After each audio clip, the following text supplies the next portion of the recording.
on today's episode, I watched, I guess, I don't know where John would put it. His franchise-wise, I know it's one of your favorites. I don't know where the actual movie itself would rank. Out of the 36 other movies? Just in general for you. Oh, just in general? Yeah. That's not my top 20. Okay. I watched Godzilla Minus One, because John's a Godzilla guy, and I was like, I'll do one movie. I'm not watching all of them. That's too many. You don't want to watch all 30, or 38 now. 38 Godzilla movies? That's too many. One of them's an anime. That's 3 of them are anime. Still too many Godzillas. Yeah, that's fair. Wait, before we go into the breakdown, should we explain the concept of this show at all? Yeah, go ahead. For anyone that doesn't know this. Yeah. All right. Clearly, if you watch the main show, Cody hasn't seen a whole lot of movies. So me and John are going to force him, after he watches a specific movie on a list that we've compiled, that you also can contribute to if you comment on it and tell him he needs to watch it. So, take it away, Cody. I thought I started that already. That's fair. All right, we'll continue. Whatever. There's an awkward intro. My bad. Am I giving just a full synopsis, or are we just talking about what I thought about of the movie? Give us your opinion on the movie. Tell us about the movie, but through the eyes of Cody. Yeah, what do you think the movie was? With that being the plot involved. I mean, I guess if you've ever seen Godzilla, you kind of already know what the plot is. I mean, it's a Godzilla movie. I assume it's pretty close to what they've been before. No, actually, no, it's not. Okay. I mean, very much middle of World War II where it starts. Dude's supposed to be a kamikaze pilot. Kind of chickens out of that, because, I mean, I get that. Who would want to actually do that? At the time, anybody with honor. But anyways, keep going. Well, I mean, I didn't say anything about honor. I just understand not wanting to do it. Anyway, he backs out, lands on some island. Godzilla shows up. Instead of shooting it with what they considered, I guess at the time, a really big gun. He doesn't do that. A bunch of people die. Everybody except him. And I guess the captain, I don't know what his actual position was. I think he was the lead mechanic. Okay, lead mechanic. I know he works on the planes. He was in charge. Those are the only two that, survive the attack. He gets back. I guess one of his neighbors or something is pissed that he's not dead, because, he was supposed to be a kamikaze, and that means you ain't coming back. Yep. He runs into some lady who's got a kid, learns that the kid's not her, she's just taking care of it. They eventually kind of just move in together, because he's just like, well, I'm not going to let you starve, but I don't really know who you are either, but sure, let's do it. Yeah. Which is also really weird for Japan in that era. That concept. Well, you have to understand that these Godzilla movies, since 1954, they were all meant as allegories for not only the repercussions of war, specifically World War II, but also there were allegories on Japanese society as well. But at that time, they didn't believe in that. So for them to add that in it was kind of them talking about, this is probably what we should have been. That's fair. Versus, anyways. Sorry to interrupt. Good. Eventually, he gets a job working for some guys on a boat that's there to rip up underwater mines, and then they shoot the mines to set them off, so, submarines and stuff down the road don't run into them. Yes. Godzilla shows up, because of course he does. What a movie are we watching if he's not in it?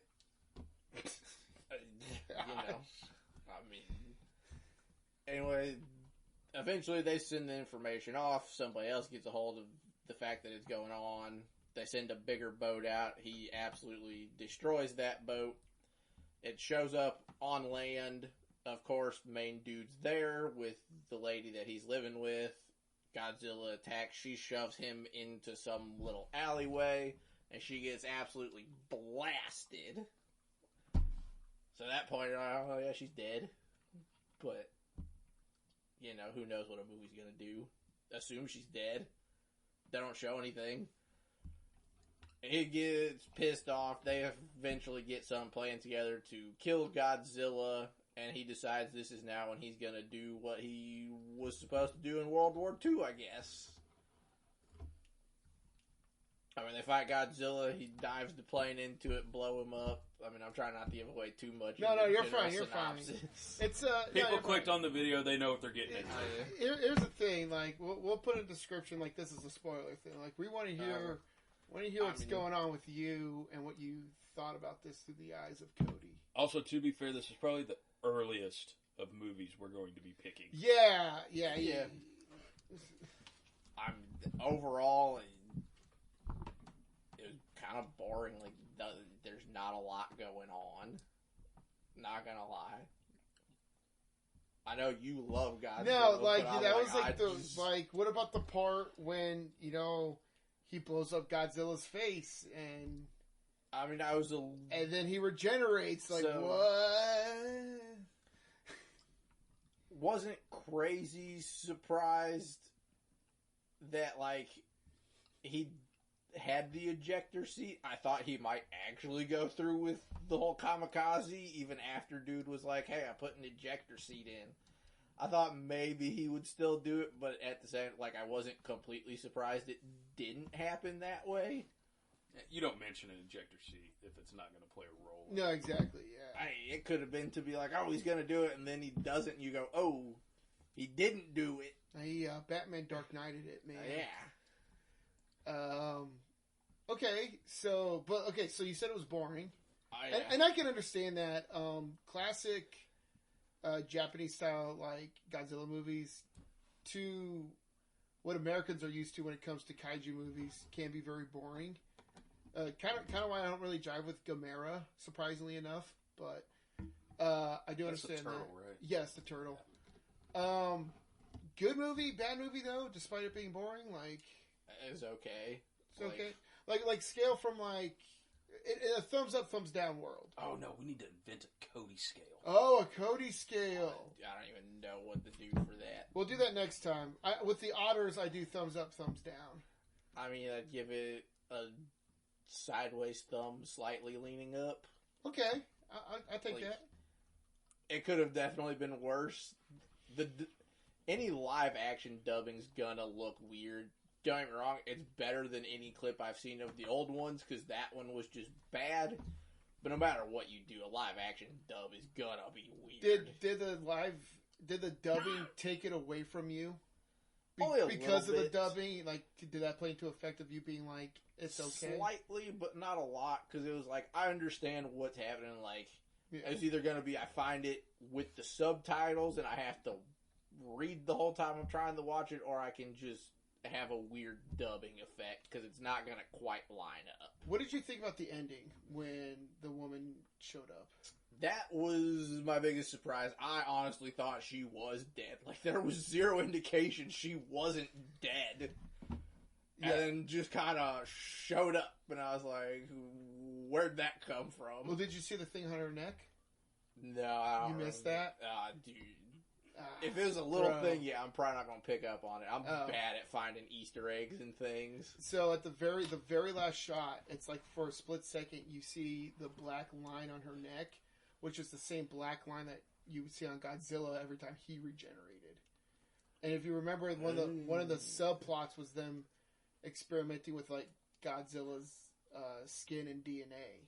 Oh. And they found out. So like what we're guessing is that they found a way to take his regenerative power and to put it into humans.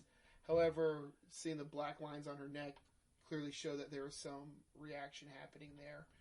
Now, that could have just been kind of a callback to like Shin Godzilla in 2004 or 16, but that's a whole nother.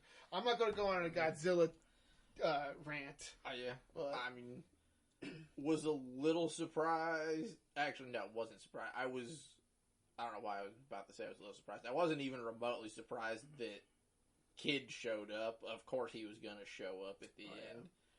When they're like, no, you're staying behind, and then he shows up with a bunch of boats. I was like, well, yeah, I knew this was coming. He wasn't sitting there. It won a Oscar. For, like, CGI? Yeah, for visuals. Yeah, I get that. I mean, for the most part, I thought Godzilla's visuals were great. I still think his face looks weird, and I think I'm just always gonna. I just think it's kind of a derpy looking face that they pick for it. Well, I think on this one, I didn't get Lizard. whenever I watched it at first. Because, Godzilla's a mutated lizard, right? Yeah. Well, in 1998, he's a mutated lizard. In 2016, he's a mutated fish. But originally, he's just a natural kaiju.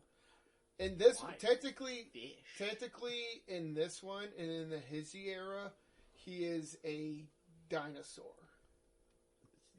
That sort of tracks, because I got crocodile out of it. Yeah, that's which like, makes sense. or sorry, no crocodile, because they have fringes. Because in the beginning, you see on the island, like you mentioned, Godzilla shows up, but he looked smaller, younger, and more like a dinosaur type of thing. Yeah, not as big. But, I don't know, his face is, other than probably the one that was terrible, that's the only face I thought didn't look just kind of weird. I'll admit, I thought it was really round for Godzilla. Yeah. For as menacing as the rest of him is, you see the face, and I'm just like, kind of a derpy looking face. Yeah. Not gonna lie. His face doesn't care. The rest of him, terrifying. What did you think of his atomic breath? I thought the animation on it was great. It was sick watching it. Did you like how he, with his spine? Yeah, the spine's sticking out as they charged up. Yeah, the visuals on it were fantastic. Just the actual story, I was like, I feel like we're not really doing anything here. I gotcha. See, I prefer the American version of the atomic breath in the new version. The legendary one? Yeah. Those are, I do like that a lot, the way it charges up, but you hear the humming. Yeah, I like that. I like that aspect of it. I do like this Godzilla Minus One atomic breath where his spikes come up and then when they push down. Yeah. I also like his atomic breath because it's an atomic explosion. It has the mushroom cloud. It has the shock wave of a atomic bomb. Yeah. And very they took it back to being an allegory of World War II and everything. Yeah, what the nuke was. Which that makes sense for where they were going. Yeah. I don't know if blue's the correct choice. I don't think it looks bad as being blue. I'm just I don't know if that's the right color. What would you think of green? I don't know. So that's where I'm at. I'm I don't think blue was a bad choice, but I don't know. So this Godzilla Minus One, this specific Godzilla, has a green atomic breath. There's an adaptation. Toho released a short of this specific Godzilla, and it's hey, he's back, and his spikes and his atomic breath were green. Yeah. And that's the second time we saw a green atomic breath. The first time we saw it was in the 1998 animated American Godzilla. We saw a green atomic breath. So what is green indicator? Is it just green? It's just green. Oh, okay. Looks cool. Didn't know if it was supposed to be oh, it's stronger, or it does this thing. I always thought of it blue is stronger. Okay. If you're going off of the frequency of heat. Well, red actually. Exist. So, because you have Burning Godzilla, which is when he's at his basically strongest. He's also a Meltdown. He shoots out the red. But in Godzilla 2004's Godzilla Final Wars, when he does the supercharge and he spins around, it shoots red. Yeah, but I was more thinking real world science. Blue's hotter than green, and then red's the green weakest. Exist? There is green flames. Yeah. Well, I thought you needed some sort of chemical to make it green. That's what makes it stronger. Well, I was just thinking pure heat. You go from orange to blue. Yeah, but heat comes off of burning, so it's got to burn that material. That's fair. But would you recommend this movie? I mean, if someone's into just big monster movies, yeah, it's not bad. If you're looking for, I don't want to necessarily say a period piece because it's kind of period piece because it's obviously World War II and shortly after. It's not it's 20 years later. I mean, the daughter that he found with the one lady is only maybe 4 at the end of it. She's not real old at all, so it's only a couple years since the war had ended. Yeah. But it also doesn't feel like a period piece because it's a monster movie. Yeah. So I don't know, kind of if you like period stuff because it does show what would have been going on in Japan after the war, but also Yeah. you kind of have to also enjoy a monster movie because it's what it is. I think that's why I enjoyed this one a lot, because because the first Godzilla, you didn't really get to see much of, like, Japan after the war, just because of the time. Where this one, it's like, you did see them try to rebuild their communities. They had, like, mini markets, but it was basically what they could scrap. Everyone was, like, sharing, but at the same time, like, he still had to get a job to provide. And I think the title -1 was very appropriate for them, showing, hey, this was life for Japan after the war. Yep. And then, of course, the allegory of Godzilla being like, it's still ongoing. It's still, just because the war's done doesn't mean there still isn't conflict out there. So, the ending, like the very end, I wasn't surprised. I was like, well, yeah, I think everybody kind of knew that was coming. Would you, so there's a sequel coming out. It'll be out this year, actually, the day after Godzilla Day, so November 4th. Godzilla -0. Would that be something you'd be interested in watching, just to see where the story goes? I mean, not super. I'm just... Wait, they're releasing Godzilla on Guy Fawkes Day? On what? I don't know what Guy Fawkes Day is. Remember the 5th of November? No, the 4th. I thought it was the 5th. No, I'm saying it's coming out on the 4th of November. Oh, I thought you said the day after the 4th. No, the day after Godzilla Day. Which I guess is November Godzilla 3rd. Is November 3rd. Yeah, November 3rd's Godzilla Day. Gotcha. It's being released in Japan and around the world on November 3rd. November 4th is when the U.S. is getting it. So anyway, my question, would that be something you'd be interested in watching, continuing the story? Probably not. I'm just not that interested in the Godzilla story in general. Like, it's not a bad movie. It takes something to be real bad for me not to recommend somebody at least give it a shot. Okay. But I'm not that. I'm just not interested enough. Effects-wise, yeah, I'd love to see what they do special effects-wise, but as far as, like, full movie, like, I just am not that vested in it. So there's a rumor that there will be a second monster in this movie that Godzilla will actually have to fight. Some think it'll be the classic King Ghidorah. I personally don't think so. But if lo and behold, there's a second monster in the movie, would you be more interested in watching that, knowing that you'll get to see a kaiju fight somewhere in the story? Maybe a little bit, again, probably more for the effects, because, I mean, if it looks good, I can enjoy that part of it. Okay. Story-wise, still not really. Okay, cool. I don't have anything else for Cody. I don't either. Like, it was... I know you watched it because you were like, I watched the wrong one. I did. I totally thought we said Shin Godzilla. So That's amazing. That's a really good one. Yeah, and I was like, I just watched Shin, and I was talking to Cody, and he was like, I didn't think we were watching Shin. I thought we were doing -1, and I was like, shit, I watched the wrong movie. I saw Shin Godzilla for the first time last year on Godzilla Day. And I like Shin Godzilla. The first time you watched it. In theaters. Well, I thought... It was Japanese exclusive for years. To me, Shin Godzilla, the story was better, I think. I would agree. If you had to look at me and say, hey, between Shin Godzilla and Godzilla -1, which story was better? I would say Shin Godzilla. Like, I'm kind of with Cody. This one, it almost felt like it was too people-centric.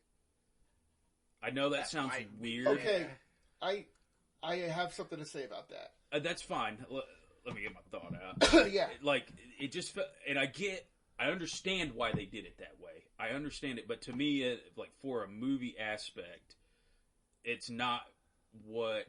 Because this is my second time watching it, and I feel more strongly about it now. It's not what I expect when you say Godzilla -1. Yeah. Yeah. And I think that's the whole issue with my issue with it, is that, like, I feel like you bit too much people-centric.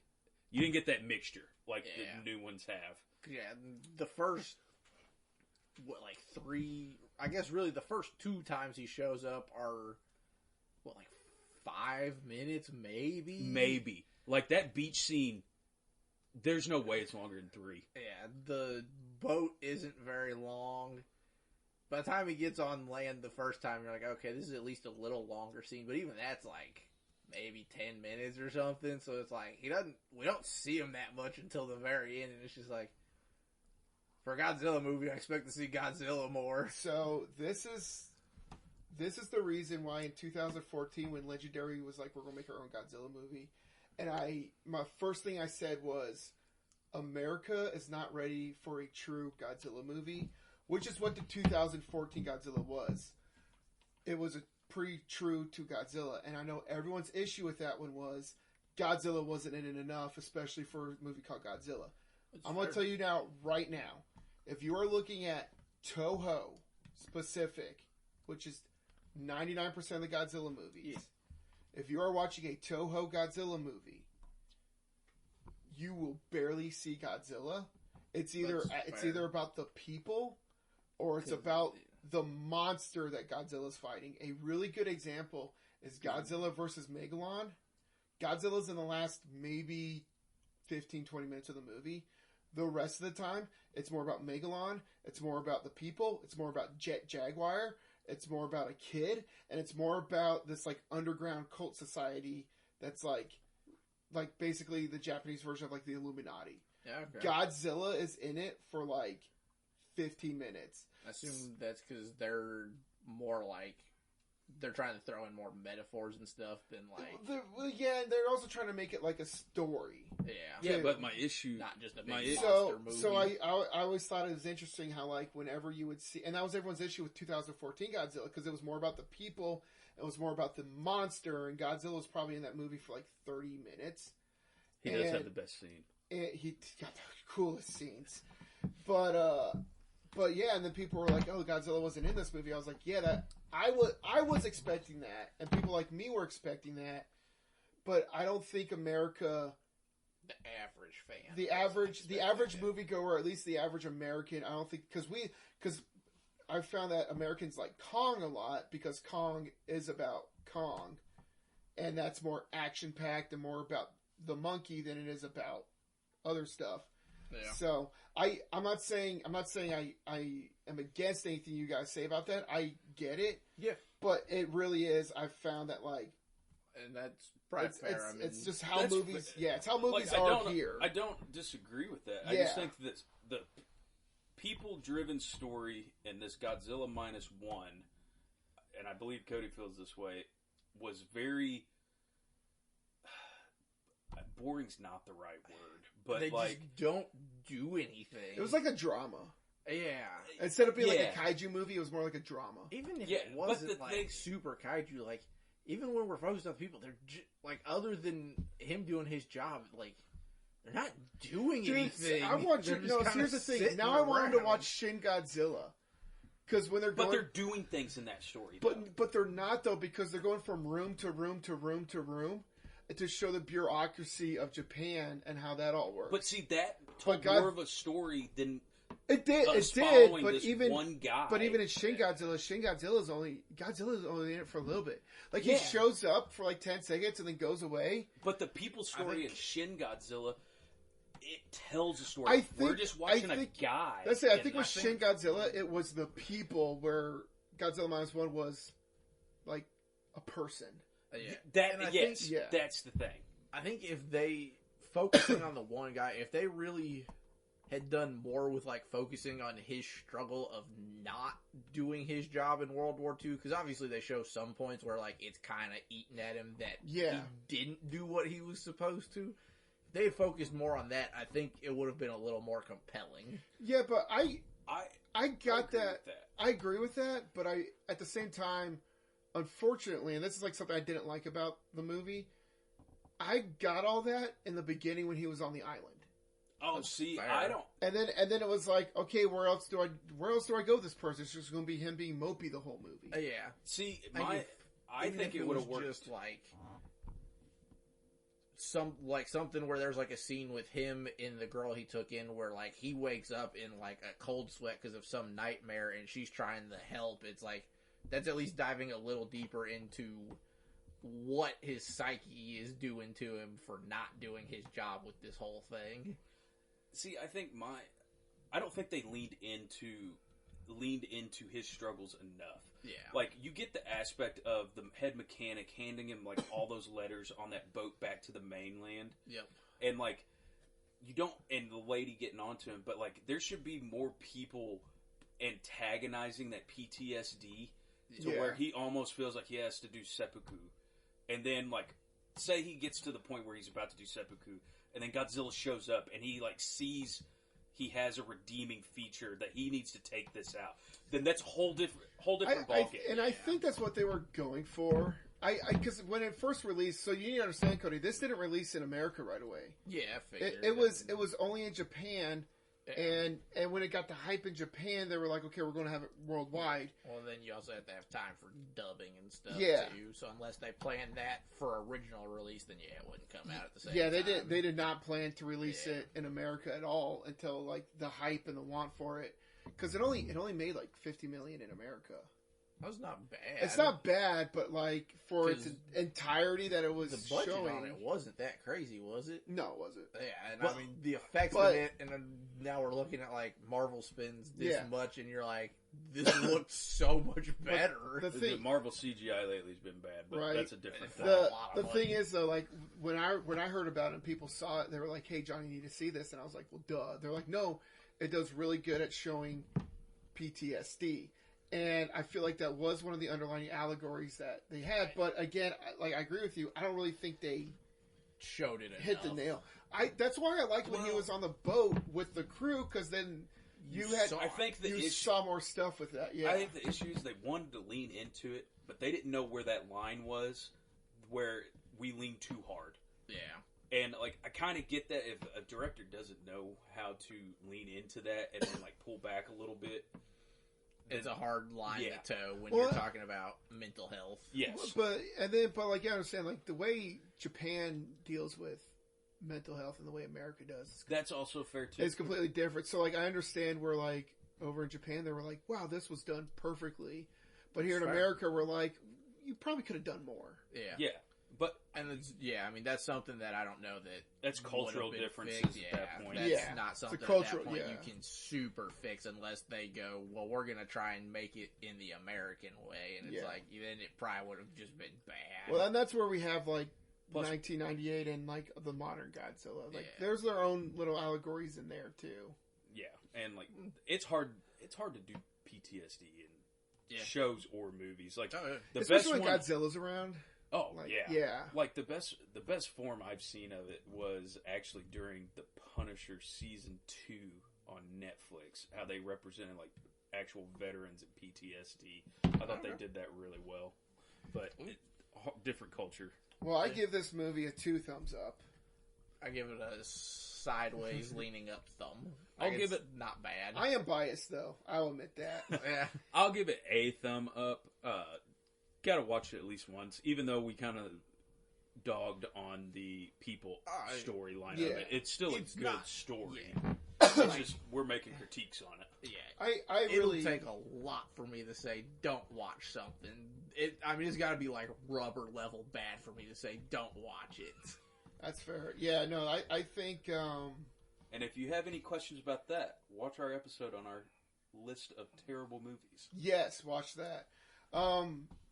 No, I personally, from like a major Godzilla fan, I think you watched the right one.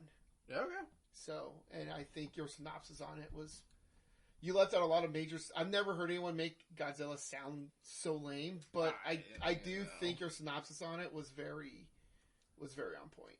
Okay. So, yeah, awesome. All right, see you guys.